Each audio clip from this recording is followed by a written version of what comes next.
नमस्कार। हम सब ने बड़े बड़े हाईवेज, शानदार स्टेडियम और ऊंची ऊंची इमारतें देखी हैं, पर कभी सोचा है कि ये इतने बड़े बड़े प्रोजेक्ट्स आखिर बनते कैसे हैं?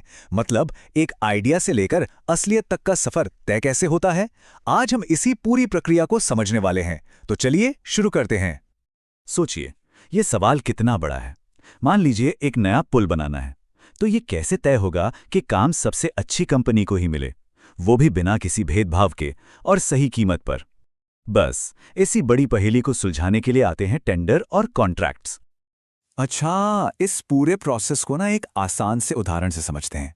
चलिए मान लेते हैं कि किसी शहर को एक बढ़िया सी नई पब्लिक लाइब्रेरी बनवानी है। शहर चाहता तो है, पर सवाल यह है कि वो इसे बनवाएगा कैसे? अब देखिए, शहर के सामने कुछ बड़े लक्ष्य हैं। पहला, ये कि पूरी प्रक्रिया एकदम निष्पक्ष हो, मतलब फेयर हो। दूसरा, जनता का जो पैसा लग रहा है उसकी पूरी कीमत वसूल हो। और तीसरा, जो भी कंपनी चुनी जाए वो अपने काम के लिए पूरी तरह से जवाबदेह हो। देखा जाए तो ये वाकई एक बड़ी चुनौती है। तो इस चुनौती से निपटने का पहला कदम क्या है?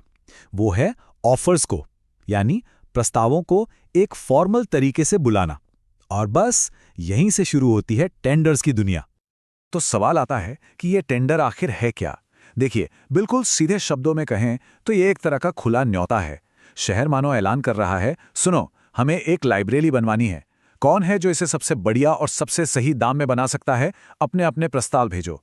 असल में ये बोली लगाने का एक ऑफिशियल इनविटेशन है। यहाँ पे इन दो शब्दों का फर्क समझना बहुत जरूरी है। टेंडर क्या है? वो है ऑफर, मतलब एक कंपटीशन वाली बोली जो कई कंपनियां लगाती हैं। और कॉन्ट्रैक्ट, वो है आखिरी समझौता, वो पक्की कानूनी डील जो जीतने वाली कंपनी के साथ होती है। तो कह सकते हैं कि एक अगर न्योता है तो दूसरा पक्का वादा है। तो सवाल ये है कि ये पूरी टेंडर की प्रक्रिया अपनाई ही क्यों जाती है। इसके पीछे ना तीन बड़े कारण हैं। पहला तो ये कि इससे सभी लायक कंपनियों को बराबर का मौका मिलता है, जिससे एक फेयर कंपटीशन होता है। दूसरा, जब कंपटीशन होता है तो शहर को अपने पैसे की सबसे अच्छी वैल्यू मिलती है। और तीसरा, ये पक्का करता है कि सब कुछ कायदे कानून के हिसाब से हो। हाँ, पर सारे टेंडर एक जैसे नहीं होते। इनके भी अलग अलग प्रकार हैं। जैसे कि ओपन टेंडर, इसमें कोई भी काबिल कंपनी बोली लगा सकती है, तो कंपटीशन जबरदस्त होता है। फिर आता है सेलेक्टिव टेंडर। इसमें ना शहर पहले से कुछ चुनी हुई कंपनियों को ही बुलाता है, तो यहाँ फोकस क्वालिटी पर ज्यादा होता है। और एक होता है नेगोशिएटेड टेंडर। इसमें शहर सीधे एक ही कॉन्ट्रैक्टर से बात करता है। ऐसा अक्सर तब होता है जब काम बहुत खास या अर्जेंट हो। ठीक है, तो शहर ने सारे टेंडर देख परख लिए और एक विनर भी चुन लिया। अब आगे क्या होगा? अब बारी है उस डील को पक्का करने की, उसे लॉक करने की। और यहीं पर आता है कॉन्ट्रैक्ट।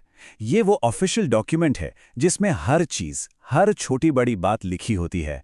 समझिए कि ये एक ऐसा हाथ मिलाना है जिसे कानून का सहारा है। इससे ये पक्का हो जाता है कि हर किसी को पता है कि उसे क्या करना है, और अगर कुछ गड़बड़ हुई तो उसके नतीजे क्या होंगे। तो एक मजबूत कॉन्ट्रैक्ट में क्या क्या बातें होनी चाहिए? देखिए, इसमें सब कुछ साफ साफ लिखा होना चाहिए।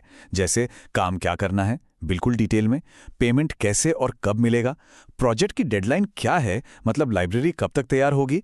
और हाँ, शहर और बनाने वाली कंपनी दोनों की जिम्मेदारियां क्या क्या हैं। पेमेंट के तरीके भी अलग अलग हो सकते हैं। कॉन्ट्रैक्ट में ये भी तय होता है। एक होता है लंप सम कॉन्ट्रैक्ट।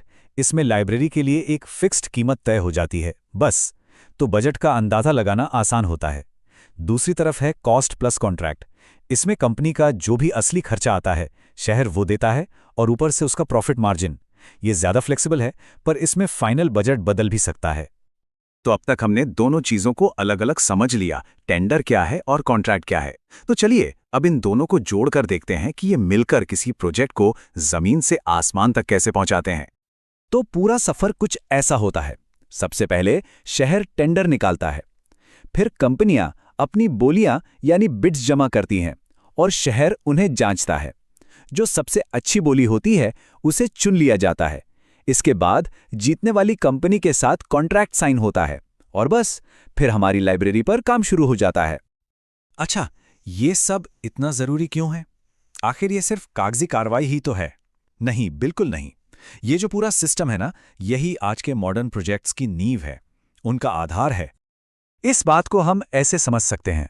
टेंडर का काम है एक फेयर सिलेक्शन प्रोसेस पक्का करना, जबकि कॉन्ट्रैक्ट उस काम को पूरा करवाने के लिए एक कानूनी ढांचा देता है। मतलब एक सही चुनाव करवाता है तो दूसरा काम सही से हो ये पक्का करता है। तो इस पूरी प्रक्रिया का सबसे बड़ा फायदा क्या है? सबसे जरूरी बात यह है कि इससे कई चीजें मिलती हैं, जैसे खर्च में पूरी ट्रांसपेरेंसी आती है, मतलब पारदर्शिता। कंपटीशन की वजह से कीमतें बेहतर मिलती हैं, काम के नतीजों के लिए जवाबदेही तय होती है, और सबसे बढ़कर एक साफ सुथरा कानूनी ढांचा मिलता है। तो अगली बार जब भी कोई नई लाइब्रेरी, कोई पुल या कोई बड़ी इमारत नजर आए तो एक पल के लिए जरूर सोचिएगा, ये सिर्फ ईंट और गारे का ढांचा नहीं है, इसके पीछे एक पूरा अदृश्य सिस्टम काम कर रहा है। टेंडर और कॉन्ट्रैक्ट का वो मजबूत ढांचा जिसने उस आइडिया को हकीकत बनाया।